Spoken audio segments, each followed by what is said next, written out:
Pause for a second because everyone saw the parties. The champagne, the celebrities, the success story. But nobody saw what happened after the cameras stopped, and now we know why. In November 2023, singer Cassie Ventura filed a lawsuit against Sean Combs, known as Diddy.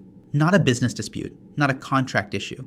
A detailed, horrifying account of abuse, control, and exploitation that allegedly lasted over a decade. She described being trapped, drugged, and forced to participate in what Diddy called freak-offs, orchestrated sexual encounters where women were coerced, recorded, and threatened into silence. And here's the detail that makes this different from other celebrity scandals. Cassie's lawsuit wasn't vague. It named dates, locations, witnesses. It described a system, not a mistake. Within 24 hours, Diddy settled the case. No trial, no defense. Just a very fast, very quiet payment. That alone should have been the story. But it wasn't the end. It was the beginning.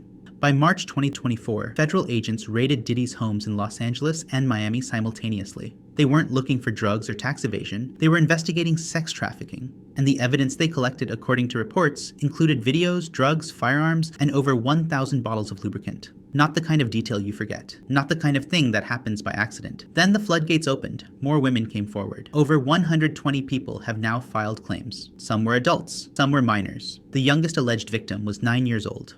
Let that sit for a moment. This wasn't a party that went too far. This was allegedly a pattern built over decades, protected by power, money, and fear. So how did this happen in plain sight? Because Diddy wasn't just a celebrity, he was an empire. Bad Boy Records, Sean John, C-Rock, Revolt TV. He had influence in music, fashion, business, media. When you control that much, people don't question you, they protect you. Employees signed NDAs, victims were threatened, witnesses stayed silent. And the industry? It looked the other way because speaking up meant career suicide. But here's what makes this case so chilling. It's not just about one man. It's about the infrastructure that enabled him, the assistants who booked the hotel rooms, the security who stood outside the doors, the executives who knew and said nothing, the lawyers who made problems disappear. Diddy didn't work alone. He had a system. And systems don't collapse quickly. They unravel.